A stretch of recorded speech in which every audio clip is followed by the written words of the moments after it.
जय श्री राधे। प्रिय मित्रों, आज की इस पवित्र भक्ति यात्रा में आपका स्वागत है। मित्रों, यदि आपका मन भी श्री राधे कृष्ण के प्रेम में डूबा हुआ है तो नीचे कमेंट में जय श्री राधे कृष्ण लिखकर अपनी भक्ति का सुंदर आशीर्वाद दें। और हाँ, यदि आप हमारे चैनल राजन इंस्पायर्ड पर नए हैं तो अभी सब्सक्राइब करें और घंटी के बटन को दबाना ना भूलें ताकि आप हर नई भक्ति यात्रा के साक्षी बन सके। तो चलिए बिना देरी किए इस दिव्य यात्रा की ओर बढ़ते हैं। श्री कृष्ण कहते हैं, हे अर्जुन, तुम आज उस युद्ध भूमि पर खड़े हो जहां तुम्हारी आत्मा में युद्ध हो रहा है। तुम्हारे हृदय में असमंजस है कि तुम्हें क्या करना चाहिए। क्या तुम्हें इस युद्ध में भाग लेना चाहिए या अपने रिश्तेदारों और गुरुओं के खिलाफ खड़ा होना चाहिए। तुम्हारे मन में एक सवाल उठता है कि जीवन का उद्देश्य क्या है। क्या हर स्थिति में हमें शांति और आनंद का अनुभव करना चाहिए और क्या हमें केवल सुख की चाह में ही जीना चाहिए। मैं जानता हूं कि तुम समझ नहीं पा रहे हो कि क्या तुम्हें युद्ध करना चाहिए या नहीं। तुम्हारा दिल और मस्तिष्क दोनों संघर्ष कर रहे हैं क्योंकि तुम अपने परिवार और रिश्तेदारों के खिलाफ खड़े होने का विचार नहीं कर पा रहे हो। लेकिन हे अर्जुन, मैं तुम्हें समझाना चाहता हूँ कि जीवन में सुख और दुख दोनों एक साथ होते हैं और तुम दोनों को समझकर ही सच्ची शांति और संतुलन पा सकते हो।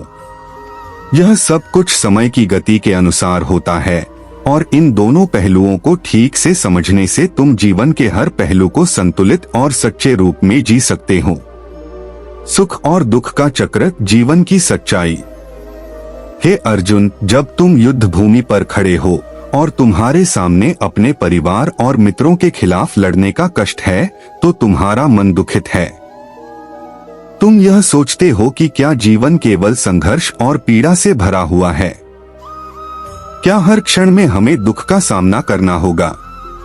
मैं तुम्हें यह समझाना चाहता हूँ कि जीवन के भीतर जो कुछ भी होता है वह स्थायी नहीं होता। जब तुम सुख का अनुभव करते हो तो वह भी केवल एक क्षणिक अनुभव होता है और जब तुम दुख का सामना करते हो तो वह भी एक क्षणिक स्थिति होती है। जैसे रात और दिन आते जाते हैं वैसे ही सुख और दुख भी जीवन के स्वाभाविक तत्व हैं।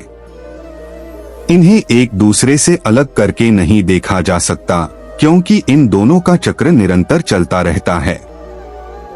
जैसे एक रथ के दो पहिए होते हैं और वे एक दूसरे के बिना रथ को चलने नहीं देते, वैसे ही सुख और दुख दोनों जीवन के दो महत्वपूर्ण पहलू हैं।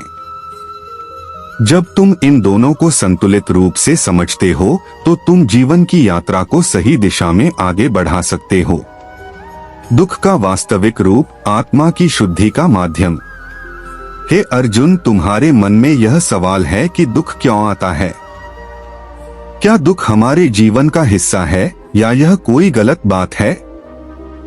तुम यह सोचते हो कि जब हम दुख का सामना करते हैं तो हमारा जीवन नष्ट हो जाता है।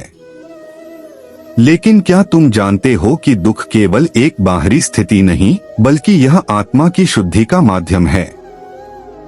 जैसे एक सोने के आभूषण को बनाने के लिए उसे आग में तपाना पड़ता है, वैसे ही आत्मा को शुद्ध करने के लिए दुख का सामना करना पड़ता है। जब हम दुख से गुजरते हैं तो हम अपने भीतर की कमजोरी और अवगति को पहचानते हैं। यही वह समय होता है जब हम अपने अंदर की ताकत और साहस को जागृत करते हैं। उदाहरण के लिए, जब कोई व्यक्ति दुख में होता है तो उसे अपनी आंतरिक शक्ति का एहसास होता है। वह अपने अंदर की अच्छाई को महसूस करता है और उसे पता चलता है कि वह अपने सभी आंतरिक संघर्षों को जीत सकता है।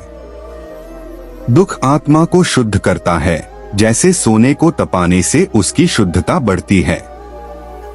यही कारण है कि जीवन में दुख का अनुभव हमें मजबूत और स्थिर बनाता है। सुख का वास्तविक रूप, आत्मिक शांति और संतोष। हे अर्जुन, तुम जीवन में सुख की तलाश करते हो। तुम सोचते हो कि सुख केवल बाहरी वस्तुओं में है, धन, प्रतिष्ठा, परिवार और सम्मान। लेकिन क्या तुम जानते हो कि वास्तविक सुख बाहरी चीजों से नहीं बल्कि हमारे भीतर से आता है। सुख का सबसे बड़ा स्रोत है आत्मिक शांति और संतोष। जब तुम अपने भीतर संतुष्ट होते हो तब तुम्हारे जीवन में कोई भी परिस्थिति तुम्हें परेशान नहीं कर सकती। जो व्यक्ति बाहरी सुख के लिए ही जीवन को देखता है वह हमेशा अधूरी उम्मीदों और इच्छाओं से घिरा रहता है। लेकिन जब तुम भीतर से संतुष्ट होते हो तो हर परिस्थिति सुखमय बन जाती है। जब तुम यह समझते हो कि असली सुख तब होता है जब तुम अपने भीतर संतुष्ट होते हो और बाहरी घटनाओं से प्रभावित नहीं होते, तो तुम सच्चे सुख को पा सकते हो। यही कारण है कि संतुष्ट व्यक्ति कभी दुखी नहीं होता, क्योंकि वह भीतर से सुखी होता है। सुख और दुख का संतुलन श्री कृष्ण का उपदेश। हे अर्जुन, जीवन के दोनों पहलुओं सुख और दुख को समझने का तरीका यही है कि तुम इनमें संतुलन बनाए रखो। अगर तुम केवल सुख का ही पीछा करते हो तो तुम दुख से बचने के प्रयास में असंतुलित हो जाओगे, और यदि तुम केवल दुख से डरते हो तो तुम सुख का भी आनंद नहीं ले पाओगे। इसलिए तुम्हारा उद्देश्य यह होना चाहिए कि तुम दोनों को समान रूप से स्वीकार करो। जो व्यक्ति जीवन के प्रत्येक पहलू को स्वीकार करता है वह कभी भी मानसिक शांति खोने नहीं पाता। तुम जानते हो कि जब तुम भगवान के मार्ग पर चलते हो तो कोई भी स्थिति तुम्हें विचलित नहीं कर सकती। यही कारण है कि श्री कृष्ण ने अर्जुन को उपदेश दिया था कि वह अपने कर्तव्यों को निभाते हुए परिणामों के बारे में न सोचें, क्योंकि जो व्यक्ति कर्म करता है और भगवान पर विश्वास रखता है वही सच्चे आनंद और संतुलन को प्राप्त करता है। कर्म और परिणाम जीवन का मार्ग। हे अर्जुन, जब तुम युद्ध भूमि पर खड़े हो और तुम्हारे मन में संकोच है तो तुम यह सोचते हो कि तुम्हारे कर्म का क्या परिणाम होगा, क्या तुम सही कर रहे हो। लेकिन मैं तुम्हें यह समझाना चाहता हूँ कि जीवन में किसी भी कार्य को करते समय तुम्हारा उद्देश्य केवल कर्म करना होना चाहिए, परिणाम भगवान पर छोड़ देना चाहिए। तुम परिणाम के बारे में नहीं सोच सकते, क्योंकि यह केवल भगवान की इच्छा पर निर्भर करता है। कर्म ही जीवन का उद्देश्य है और परिणामों के बारे में चिंता करना हमें मानसिक तनाव और दुख का कारण बनता है। जब तुम कर्म को भगवान के नाम पर समर्पित कर देते हो तो कोई भी परिणाम तुम्हें मानसिक रूप से प्रभावित नहीं करता। यही सच्चा कर्म योग है। जब तुम कर्म करते हो और परिणामों को भगवान के ऊपर छोड़ देते हो तो तुम सुख और दुख दोनों को समान रूप से स्वीकार कर पाते हो। समाप्ति, सच्ची शांति की प्राप्ति। हे अर्जुन, जब तुम जीवन के इस सत्य को समझते हो तो तुम्हारा हृदय शांत हो जाता है।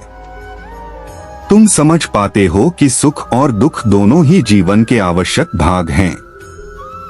जब तुम इन दोनों को स्वीकार करते हो तो तुम्हारा जीवन संतुलित और शांत होता है। तुम सच्ची शांति और संतुष्टि प्राप्त कर सकते हो। समाप्ति में श्री कृष्ण ने यही उपदेश दिया था कि जीवन में कभी भी कोई स्थिति स्थायी नहीं होती। सुख और दुख दोनों ही आते जाते रहते हैं और तुम्हें दोनों को समान रूप से स्वीकार करना चाहिए। यही सच्चे ज्ञान और योग का मार्ग है जो तुम्हें जीवन के हर संघर्ष से पार जाने में मदद करता है। श्री कृष्ण की वाणी का सार। सुख और दुख दोनों जीवन का हिस्सा हैं। हमें इन दोनों को समान रूप से स्वीकार करना चाहिए, क्योंकि ये दोनों हमें आत्मा की शुद्धि और शांति की ओर मार्गदर्शन करते हैं। जब हम अपने कर्तव्यों को निभाते हुए केवल कर्म पर ध्यान केंद्रित करते हैं तो हम जीवन में संतुलन और शांति प्राप्त कर सकते हैं। यही है श्री कृष्ण का उपदेश और जीवन का सत्य। राधे राधे।